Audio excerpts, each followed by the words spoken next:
Psalms 91:9 5వ point. కీర్తనలు 91వ అధ్యాయము 9వ వచనం. సామ్స్ 91:9. యెహోవా, నీవే నా ఆశ్రయమని నీవు మహోన్నతులైన దేవుణ్ణి నీకు నివాస స్థలముగా చేసుకొని ఉన్నావు అని ఇక్కడ చెప్తున్నారు. ఇది చెప్పినప్పుడు లార్డ్ మనల్ని అడిగినారు. ఇక్కడ లార్డ్ క్వశ్చన్ వేస్తున్నారు, మీరు చేసుకున్నారా నివాస స్థలముగా అని చెప్పి. ఇక్కడ ఈ వాక్యము లార్డ్ మనకి నేర్పిస్తున్నప్పుడు నాకేమనిపించిందంటే, నీవే నా ఆశ్రయము అని అని ఆ అనిని హైలైట్ చేసుకోవాలి అని అనిపించింది. ఎందుకు అంటే, ఇక్కడ అతడు నన్ను ప్రేమించుచున్నాడు గనుక, అతడు నన్ను ప్రేమిస్తున్నాడు కాబట్టి అక్కడ తర్వాత బ్లెస్సింగ్ ఉంది. ఇక్కడ కూడా నీవు నా ఆశ్రయం, దేవుణ్ణి మనము ఆశ్రయంగా చేసుకున్నప్పుడే మహోన్నతుని చాటున మనం వెళ్ళినట్టు. ఎలాగా అంటే, పరిస్థితుల గురించి చెప్పినారు లార్డ్ అక్కడ. నీ పరిస్థితి బాగా లేనప్పుడు, పరిస్థితులు బాగా ఉన్నప్పుడు మనం అన్ని మంచిగా మాట్లాడతాము, అన్ని మంచిగా చేస్తాము.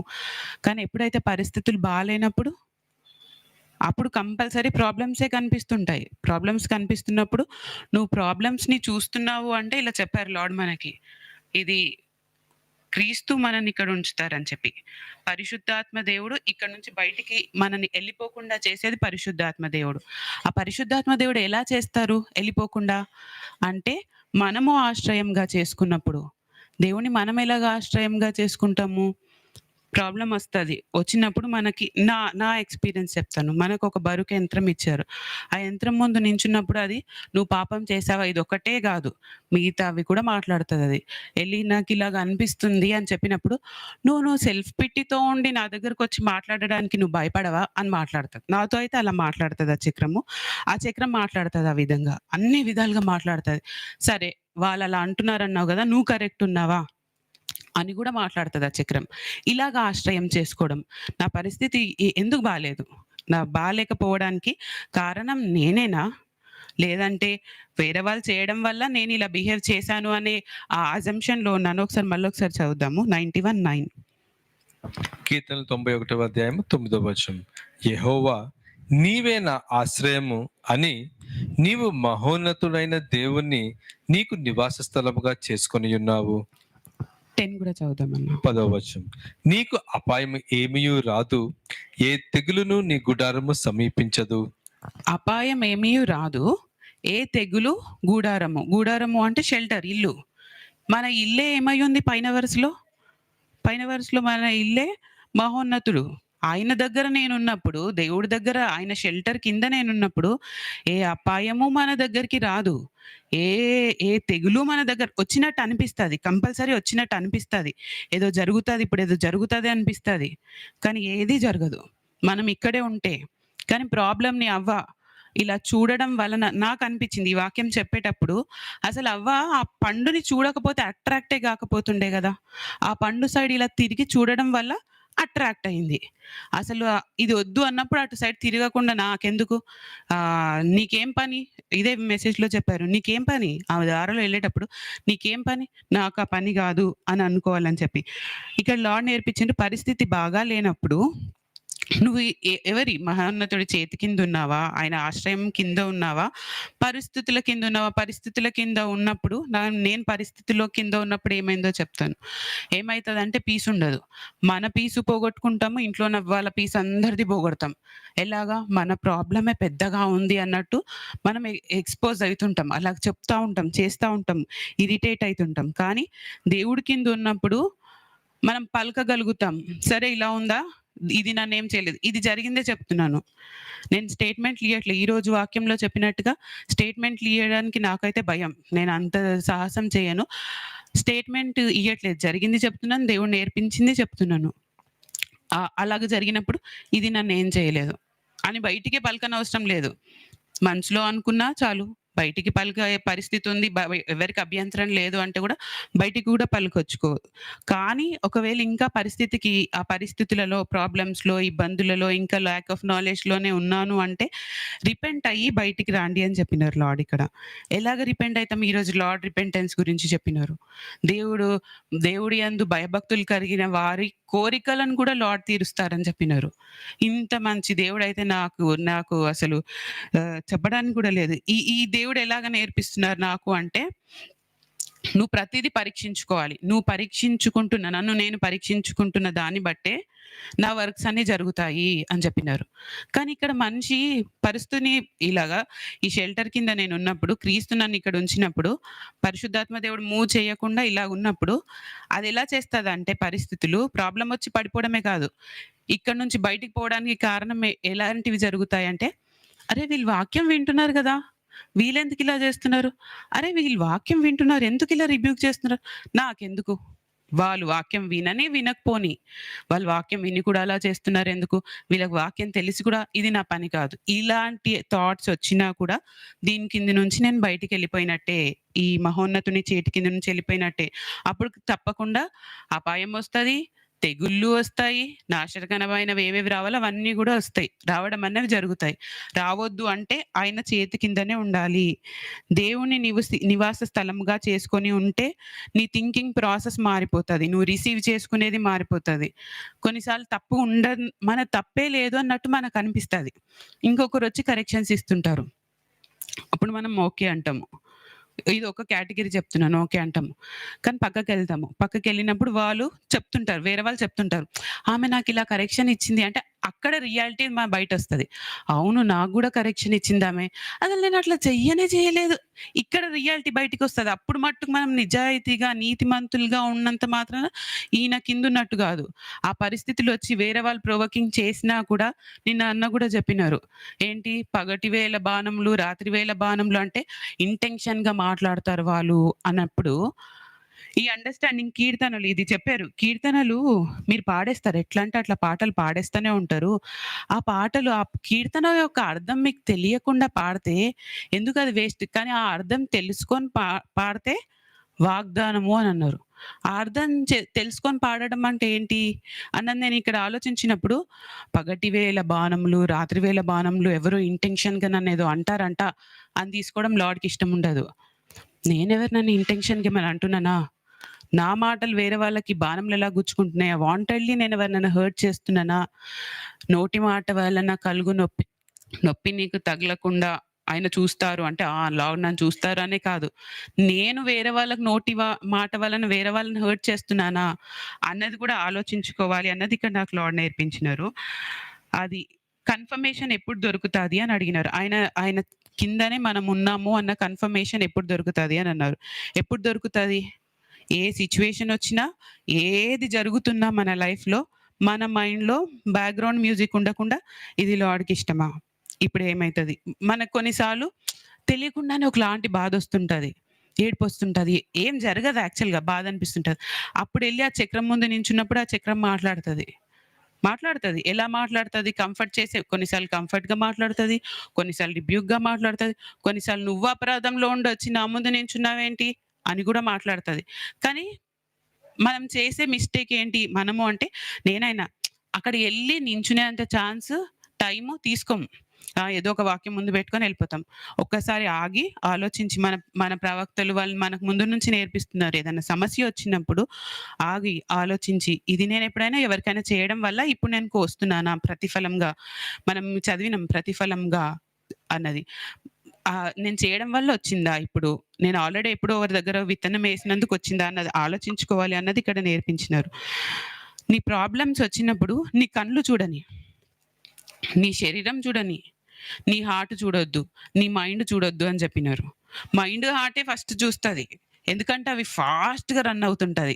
ఇప్పుడు ఒకరు దగ్గినారంటే ఇది ఎవరి గురించో చెప్పట్లేదండి. నా లైఫ్ ముందు పెట్టే చెప్తున్నాను. ఎవరైనా దగ్గినారనుకోండి, అక్కడి నుంచి ఎళ్తున్నాడనుకోండి అయిపోయి ఆ దగ్గుకి ఇప్పుడు ఆయనకు అంటింది. ఇప్పుడు ఆ మెడిసిన్స్ ఏం వాడాలో ఏంటేంటో ఎళ్ళిపోతుంటది ఇంక మైండ్. ఇది నిజం చెప్తున్నాను. కానీ దేవుడు ఆశ్రయం కింద ఉన్నప్పుడు ఎవరు దగ్గుకొని ఏమన్నా చేయని నా ఫోకస్ ఆయన ముందున్నప్పుడు మన ప్రవక్తలు ఒక కపుల్ కరోనా ఉన్న వాళ్ళని కలిసి వచ్చినంక గూడా వాళ్ళకేం గాలేదు. పోయి వాళ్ళని హగ్ చేసుకొనొచ్చినా కరోనా ఉన్నప్పుడు. ఏం కాలేదు. మరి వాళ్ళకి గానప్పుడు మనకెందుకైతది? మన దేవుడేమైనా పక్షపాతం చూపిస్తారా? చూపించరు గదా! ఆయన మంచి ఉన్నతమైన స్థలం నుంచి వచ్చి ఇక్కడున్నప్పుడు, ఆయన పక్షపాతం చూపించే దేవుడైతే కాదు. ఇక్కడ అది బాడీ లాంగ్వేజ్, బాడీ చూడని. జ్వరమొచ్చిందా? దగ్గొచ్చిందా? సర్దొచ్చిందా? బాడీ పెయిన్స్ అయితున్నాయా? బాడీ చూడని. నేను హార్ట్‌లో రియాక్ట్ అవ్వద్దు. ఇది ఎందుకొచ్చిందో దేవుడా! ఎందుకొచ్చింది? అది టెస్టే గాదు కొన్ని సార్లు. కానీ దాన్ని మనం టెస్ట్ లాగా తీసుకుంటాము. ఈ విధంగా ఉండొద్దని లార్డ్ నాకిక్కడ నేర్పించినారు.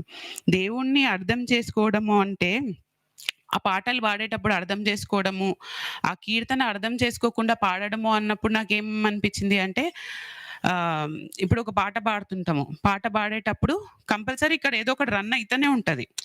ఇప్పుడు అందరూ నన్ను విడిచినా అన్నప్పుడు నాకేమి ఇక్కడ రన్ అవుతుంటది. అవును, పలానా సమయంలో నాకు డబ్బులు లేనప్పుడు వాళ్ళు నన్ను ఇట్లా అన్నారు, వీళ్ళు నన్ను అట్లా అన్నారు, వాళ్ళు నిన్ను ఇట్లా అన్నారు, అందరూ నన్నే అంటున్నారు. అయినా నువ్వు నన్ను వదిలలేదు. అంటే ఏంటి? ఆ కీర్తన నేను సెల్ఫ్ పిటీతో పాడుతున్నాను. పాడాల్సింది నేను ఎలాగా అంటే, లార్డ్ అందరు నన్ను విడిచినా అంటే అపరాధములన్నీ తీసుకొచ్చి కొండపైకి తీసుకెళ్ళి కిందికి రాకుండా కిందికి వచ్చే దారేంటో కూడా తెలియకుండా పైకి నన్ను వదిలేసినా, నువ్వు ఇదిగో వీళ్ళని పెట్టి, ఈ ప్రవక్తలను పెట్టి, మంచి కాపురాలను పెట్టి మాకేం తెలియదు వాళ్ళు ఎందుకు అపరాధం చేసినారో. మేము మంచిగానే ఉన్నాం అనే అట్లాంటి కాపురాలను కాదు. మన ఫ్యామిలీలలోకి వచ్చే ఇలాంటి వాళ్ళని చెప్పారు కదా! వాళ్ళని పెట్టి తెచ్చారు. మీరు నన్ను కాపాడారు తండ్రి అని మనం పాడినప్పుడు, అప్పుడు మనకి ఆ కీర్తన వాల్యూ తెలుస్తది. అది వాగ్దానంగా ఉంటది. అప్పుడు మనం పాడినప్పుడు ఆ శక్తి ఉంటది. అది మనము కాపుదల అన్నప్పుడు మీ ఇంటి చుట్టూ కాపుదల వచ్చినట్టు మీరు సెన్స్ చేయాలి అన్నారు. మనం ఎంతమంది సెన్స్ చేస్తున్నామో నాకు తెలీదు. సెన్స్ చేయాలి. కాపుదల అన్నప్పుడు చేయాలి. మహోన్నతుడు అన్నప్పుడు ఆయన వాయిస్‌ని సెన్స్ చేయాలి. నిజం చెప్పాలి అంటే ట్రూత్ అండి. ఆయన వస్తారు అంటే వస్తారు. కాపుదల ఉంది అని మనం నమ్మితే ఉంటది. పైన మాట్లాడి కాపుదల ఉంటదంటే ఉండదు. కొన్ని ఫ్యామిలీలో అర్ధరాత్రులలో కూడా బూ అని సౌండ్ వస్తుంది 3:00. ఇది నిజం. వాళ్ళు ఊహించుకున్నది గాదు. ఒక్కరంటూ ఊహించుకుంటారు. అందరూ ఊహించుకుంటారా ఇంట్లో? అట్లాంటివి జరుగుతున్నాయి. మరి రాట్లేదా ఆయన? అది ఆయనొస్తారు. ఇంకొకటి రోమన్స్ 8th చాప్టర్ 35, 36. క్రీస్తు ప్రేమ నుండి మనలను ఎడబాపు వాడు ఎవడు? శ్రమైనను, బాధైనను, హింసైనను, కరువైనను, వస్త్రహీనత అయినను, ఉపద్రవమైనను, ఖడ్గమైనను మనలను ఎడబావునా? ఇందును గూర్చి వ్రాయబడినది ఏమనగా, నిన్ను బట్టి దినమెల్లా మేము వధింపబడిన వారము, వధకు సిద్ధమైన గొర్రెలమని మేము ఎంచబడిన వారము. ఇది ఇప్పుడు సామ్స్ 91, 9 and 10 మనం చదివినాము. ఆ ఆశ్రయం కింద ఉంటేనే ఆయన గూడారము కిందున్నట్టు. ఆయన గూడారంలో ఉంటేనే మనకి ఏ తెగులు రాదు. ఆయన గూడారంలో లేకుండా బయటకి ప్రాబ్లమ్స్‌ని చూసుకుంటూ, ప్రాబ్లమ్స్‌కి వాల్యూ ఇస్తూ, దాని కింద నుంచి మెల్లగా పక్కకెళ్ళిపోతే, మనం ప్రాబ్లమ్స్‌ని వెతుక్కుంటూ మనమే ఎళ్ళిపోతున్నట్టు ఈక్వల్. ఇక్కడ ఏమంటున్నారు? క్రీస్తు ప్రేమ నుండి నన్ను ఎడబాపువారు సెపరేట్. డివైడ్ చేసేవాళ్ళెవరు అన్నప్పుడు నాకేమనిపించింది తెలుసా? ఇది చదివేటప్పుడు ఎవరి శ్రమనా అంటే, అవును శ్రమ. నాకు నా భర్తతో డిస్టర్బెన్స్ అయితే నేను మీటింగ్‌కి రాను. నేనేదో అజంప్షన్‌లో తప్పిపోయినానంటే, అయ్యో! నేను వర్షిప్ ఎక్కనేను. అయ్యో! అది హోలీ ప్లేస్ గదా! నేనిప్పుడు తప్పు చేసినాను. పైకి ఎట్లెక్కుతాను? అయ్యో! నేనే కరెక్ట్‌గా మెసేజ్ ఇనలే. ఎంత ఇన్నా అర్థమైతలే. నేను మీటింగ్‌కి అటెండ్ అవ్వను. మీటింగ్‌కి అటెండ్ అయితే మళ్ళీ క్వెషన్స్ ఏస్తారు. అమ్మో! మీటింగ్ అటెండ్ అవ్వాలంటే నాకు భయమేస్తుంది. ఇది ఎడబాపడం అంటే ఇది. ఎంత కుదిరితే అంత మనం సెపరేట్ అవ్వడానికే చూస్తున్నాం ఆ దేవుడి దగ్గర నుంచి. దావీదు గురించి చెప్పినారు. దావీద్ మహారాజు గురించి చెప్పినారు ఈరోజు. వదలలేరనేసి. అట్లాగా దావీదు మహారాజు ఒక రాజు లార్డ్ ఇక్కడ చేసి కూడా చూపించినారు. ఆయన కాలు పట్టుకున్నారు లార్డ్‌ది. ఇలా అనుకుంటూ ఏదైనా తోటలోకి వెళ్ళిపోయారు అని చెప్పి. ప్రాబ్లమ్ ఉన్నా ఏదున్నా ఒకవేళ తప్పు చేసినామా దేవుడి దగ్గరికే వద్దాం. ఈరోజు అన్నారు కదా! దేవుడి చేతిలో పడడం మంచిది అని చెప్పి. దేవుడి చేతిలోనే పడడం మంచిది. మనుషుల చేతిలో పడితే అది వేరేలాగుంటది. మనుషులు అన్నీ గుర్తుపెట్టుకోవచ్చు. కానీ దేవుడు గుర్తుపెట్టుకోరు. ఒక్కసారి మనం ఈ తప్పు చేసిన అది ఎంత పెద్ద పాపం గాని దేవుడి దగ్గర నేను ఇది చేసినాను, మళ్ళీ చెయ్యను. ఈరోజు మనం చెప్పగలిగినాం. మీరు మళ్ళీ చేయకుండా ఉండగలిగినారా? దావీదు సెకండ్ పాయింట్ చెప్పేటప్పుడు మనస్సు గురించి చెప్పేటప్పుడు ఏ పాయింట్? అవును నేను ఉండగలిగినాను అని ఎప్పుడు చెప్పగలుగుతాం? వదలొద్దు. దేవుడిని వదలొద్దు. పట్టుకోవాలి. ఒకవేళ డిస్టర్బెన్స్ అయిందా నేను మీటింగ్‌కి రాను. నేను ఫాదర్స్ హౌస్‌కి రాను. నేను వర్షిప్‌కి ఎక్కలేను. ఎందుకు ఇది? అది అర్థం చేసుకోగలగాలి. ఎందుకు? నేను కరెక్ట్‌గా లేను కాబట్టి నేను చెప్పను.